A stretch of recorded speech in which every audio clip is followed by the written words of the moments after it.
if I told you this lady skinned her boyfriend alive and then hung his skinned body inside of the living room like a meat hook?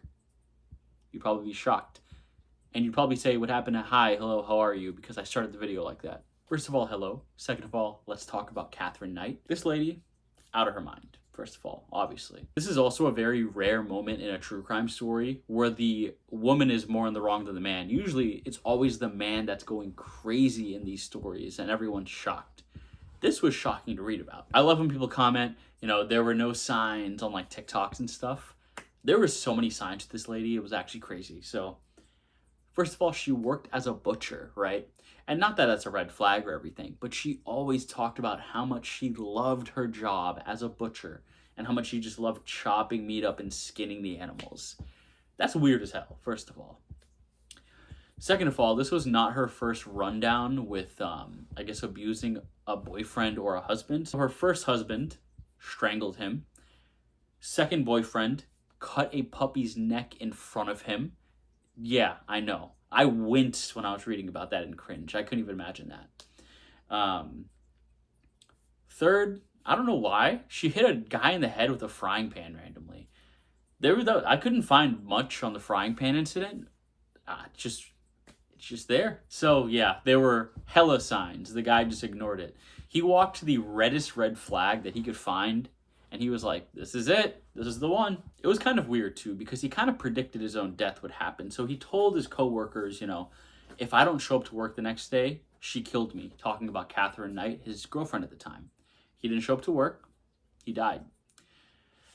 It's just, the meat hook thing in the living room was crazy. But that's not even the craziest part. She cut his head off, put some veggies in it, put some broth in there, and boiled his head up, tried to slow cook it in a broth. She then took parts of his body from the living room scenario, put some pumpkin, potatoes, seasoned it up, put it in the oven and cooked it. She was planning on feeding his children himself.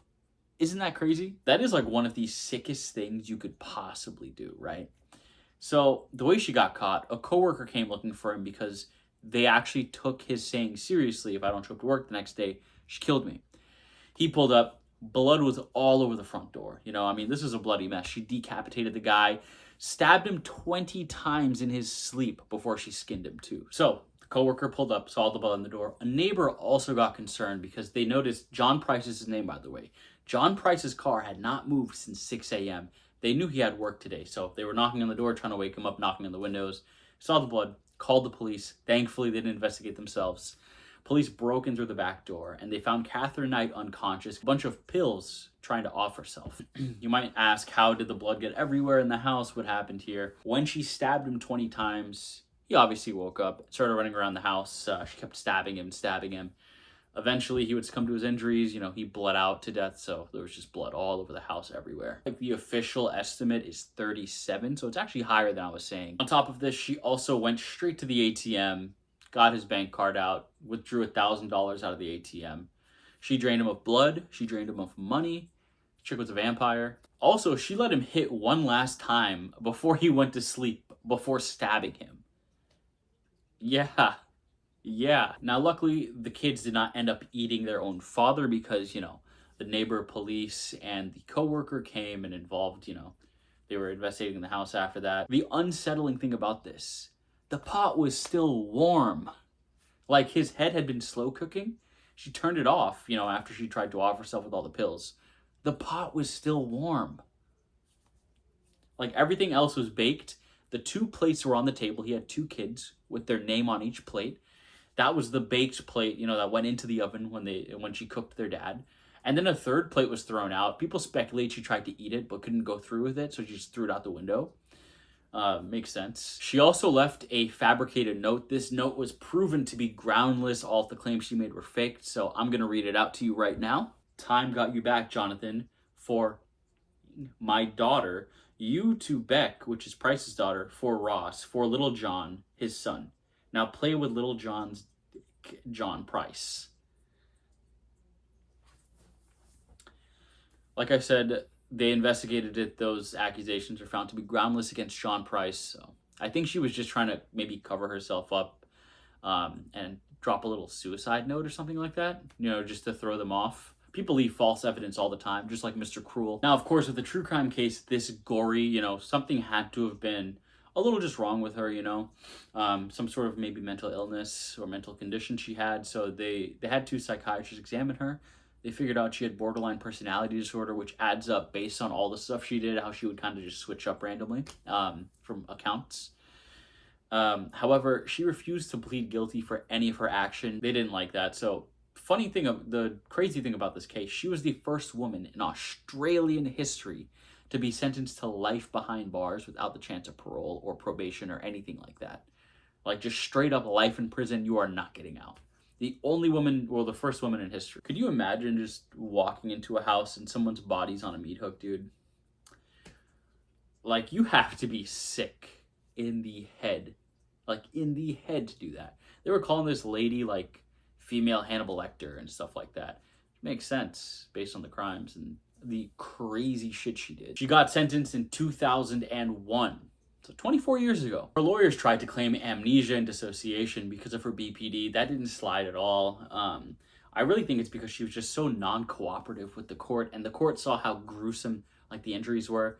Like, just, letting him hit the night before, waking up at 6 a.m. to stab him 37 times, then chasing him down the hall after you stabbed him so many times, letting him bleed out everywhere, then cutting his head off, cooking it, and then hanging him on a meat hook in the living room for his kids to eat. She's still serving her sentence at the Silver Water Women's Correctional Center in Australia. It's a shame that, so, if you see red flags in someone, they have a history of doing this stuff, this is a prime example.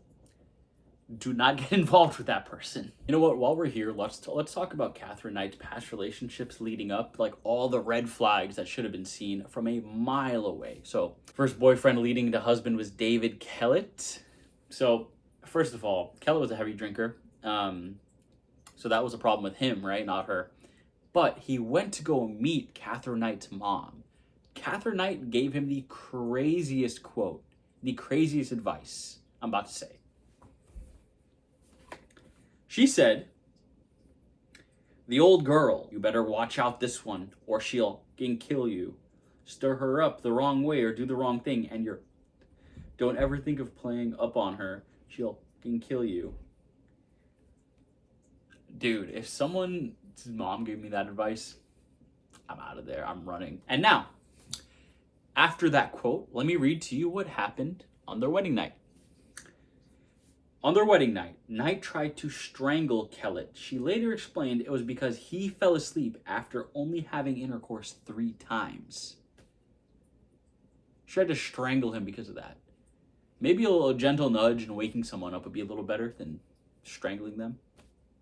A year into their marriage, he would leave her because of the abuse. They had a child together he would move away to. After the divorce, she kind of went crazy. She stole an axe and went downtown and threatened to kill a bunch of people and slice their heads off. Then a random woman was just walking.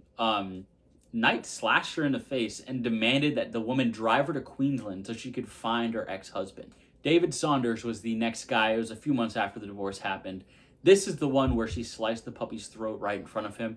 It wasn't necessarily like a puppy, like a dog, because it's Australia. It was a dingo. And then after an argument, the irons that you iron your clothes with, she hit him in the face with one of those and then stabbed him in the abdomen with a pair of scissors after they had a little argument. Now, the boyfriend before John Price, his name was John Chillingworth. So they were co-workers. This is a couple of years after the scissor incident when, she stabbed the guy with the scissors. So she got pregnant by that co-worker. They had a child. And then she cheated on John Chillingworth with John Price, the guy that she would skin alive and hang up on a meat hook. And you all know what happened to John Price. I just told you. If you forgot, rewatch the video. Give me another view. Katherine Knight was also known to have an abusive childhood growing up. And as a result of that, she had a very short fuse and she was very violent. That's what she grew up with. That's what she knew. Yeah, I mean, you had 3 or 4 different people before John Price, gets either stabbed by her or beat up to a pulp by her. It was just crazy. Thank you guys for tuning in. As always, don't forget to like, comment, subscribe, hit the bell notifications. I'll see you in the next video. Also, I'm using my phone's camera. I usually use a Sony ZV-1, but I'm using my phone camera in this one. Honestly, I think I like the phone camera better the Sony ZV-1, whatever reason, it overheats after like 3 or 5 minutes of recording. I'm not sure why.